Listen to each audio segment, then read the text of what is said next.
ಅವತ್ತು BJP JDS ಆಣೆ ಪ್ರಮಾಣಕ್ಕೆ ಧರ್ಮಸ್ಥಳಕ್ಕೆ ಕರೆದಿದ್ದು. ಇವತ್ತು ಹಾಗಲ್ಲ, ಸಾರ್ವಜನಿಕವಾಗಿ ಪತ್ರಿಕೆಯವರು ಪ್ರಮಾಣಕ್ಕೆ ಕರೆದಿದ್ದಾರೆ. ಇಡೀ ದೇಶದಲ್ಲಿ ಅಥವಾ ರಾಜ್ಯದಲ್ಲಿ ರಾತ್ರೋರಾತ್ರಿ ಒಬ್ಬ ಶಾಸಕ ಬದಲಾಗ್ತಾನೆ ಅಂದ್ರೆ ಜನರ ನಂಬಿಕೆಗೆ ಏನಾಗ್ತದೆ ಹೇಳಿ? 2023ರಲ್ಲಿ ಕುಳಿತಂತ ಏಜೆಂಟ್ಗಳು ಎಷ್ಟು ಟಿಕ್ ಮಾಡಿದ್ರಪ್ಪ ಅಂತ ಅವ್ರಿಗೆ ಗೊತ್ತಿದೆ ಅಲ್ವಾ? ಅವ್ರು ಯಾಕೆ ಪ್ರಮಾಣ ಮಾಡಬಾರದು ಬಂದು?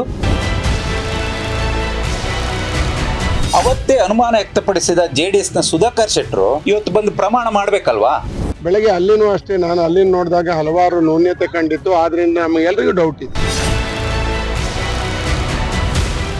ಶೃಂಗೇರಿ ಕ್ಷೇತ್ರದಲ್ಲಿ ಈ ಮೊನ್ನೆಯಿಂದ ಏನು ರಾಜಕೀಯ ಬೆಳವಣಿಗೆಗಳನ್ನು ನಾವು ಗಮನಿಸ್ತಾ ಇದ್ದೀವಿ, ಇಡೀ ರಾಜ್ಯವ್ಯಾಪಿ ದೇಶವ್ಯಾಪಿ ಸುದ್ದಿ ಆಗ್ತಿದೆ. ಯಾಕಂದರೆ ರಾಜ್ಯದ ಇತಿಹಾಸದಲ್ಲೇ ಒಂದು ಬರೀ ದೊಡ್ಡ ಬದಲಾವಣೆ ಇಲ್ಲ ಆಗಿದೆ. ಈಗ ಮತ್ತೊಂದು ವಿಶೇಷ ಸುದ್ದಿ ಏನಂತಂದರೆ, ಈ ಹಿಂದೆ ಧರ್ಮಸ್ಥಳದಲ್ಲಿ JDS ಹಾಗೂ BJP ಪಕ್ಷಗಳು ಆಣೆ ಪ್ರಮಾಣಕ್ಕೆ ಕರೆದಿದ್ದು, ಆದರೆ ಇವತ್ತು ಶೃಂಗೇರಿಯಲ್ಲೂ ಕೂಡ ಒಂದು ಪ್ರಮಾಣಕ್ಕೆ ಕರೆಯುವಂಥ ಪರಿಸ್ಥಿತಿ ಬಂದೊದಗಿದೆ. ಇಲ್ಲಿ ಯಾವುದೇ ಪಕ್ಷಗಳು ಆಣೆ ಪ್ರಮಾಣಕ್ಕೆ ಕರೆದಿಲ್ಲ. ಇಲ್ಲೊಂದು ವಿಶೇಷ ಅಂದರೆ ಯಾವುದೇ ಪಕ್ಷಗಳು ಇಲ್ಲಿ ಆಣೆ ಪ್ರಮಾಣಕ್ಕೆ ಕರೆದಿಲ್ಲ. ಇಲ್ಲಿರುವಂಥ ಒಂದು ನಮ್ಮೂರ ವಾರ ಪತ್ರಿಕಾ ಬಳಗದವರು ಇವತ್ತು ಆಣೆ ಪ್ರಮಾಣಕ್ಕೆ ಕರೆದಿದ್ದಾರೆ.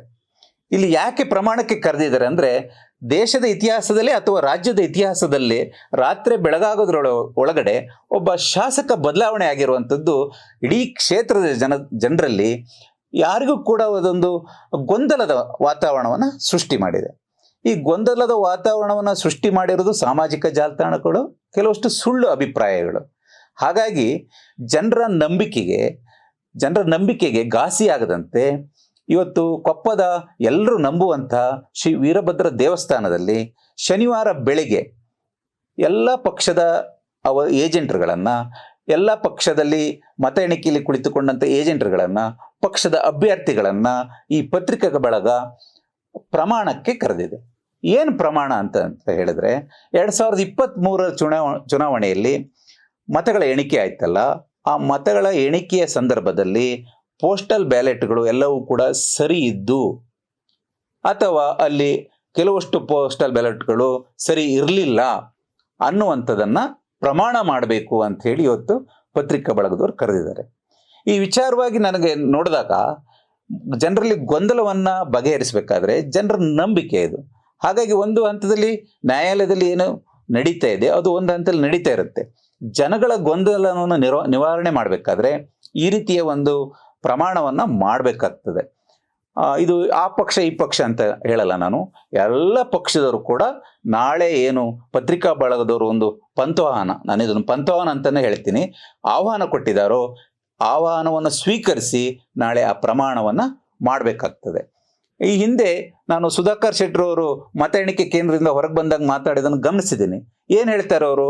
ಎಲ್ಲವೂ ಸರಿಯಾಗಿದೆ, ಇದರಲ್ಲೇನು ಮಹತ್ವದ ಬದಲಾವಣೆ ಕಂಡು ಬರೋದಿಲ್ಲ ಅಂತ ಅವರು ಅವತ್ತೇ ಹೇಳಿದ್ದಾರೆ. ನಾನು ಅಷ್ಟೊತ್ತಿಂದ ಇದುವರೆಗೆ ನೋಡಿದ್ರೆ ಇದರಲ್ಲಿ ಏನು ನಮಗೆ ಹೆಚ್ಚಿನ ಇದರಲ್ಲೇನು ಬದಲಾವಣೆ ಕಾಣೋದಿಲ್ಲ. ಆ ದೃಷ್ಟಿನಲ್ಲಿ ಮತ್ತೆ ಈಗ ಉಚ್ಚ ನ್ಯಾಯಾಲಯ ಕೊಟ್ಟಿರೋದ್ರಿಂದ ಸಂಪೂರ್ಣ ನೋಡಿದೆ. ಮತ್ತು ಕೌಂಟ್ ಮಾಡಿರೋ ವೋಟಲ್ಲಿ 1 ವೋಟು ಡಿಫ್ರೆನ್ಸ್ ಇತ್ತು. ಯಾವುದು ಅಂಚೆ ಮತದಾನಗಳ ಮೂಲಕ ರಾಜೇಗೌಡರಿಗೆ 568 ಏನೋ ವೋಟು ಬಂದಿತ್ತು. ಅದರಲ್ಲಿ 1 ವೋಟ್ ಏನೋ ಡಿಫ್ರೆನ್ಸ್ ಆಗಿದೆ, ಅಂದ್ರೆ ಹೆಚ್ಚು ಕಮ್ಮಿ ಇದೆ. ಅದು ಯಾವುದು ಮಿಸ್ಟೇಕ್ಸ್ ಅಥವಾ ಟೋಟಲ್ ವೋಟಲ್ಲಿ ಅಷ್ಟೇ 202 ಬದಲು 203 ಬರ್ಬೋದು ಕಾಣುತ್ತೆ. ಬಾಕಿ ಇವತ್ತಿನ ಪ್ರಕ್ರಿಯೆ ಬೆಳಗ್ಗೆಯಿಂದ ಇಲ್ಲ ಏನಿಲ್ಲ, ಲೀಡ್ ಏನಾಗಲ್ಲ. 1 ವೋಟು ಡಿಫ್ರೆನ್ಸ್ ಬರ್ಬೋದು, ಆ ಕಡೆ ಈ ಕಡೆ ಬರ್ಬೋದು, ಬಿಟ್ರೆ ಬೇರೆ ಯಾವುದನ್ನು ಕಾಣ್ತಾ ಇಲ್ಲ.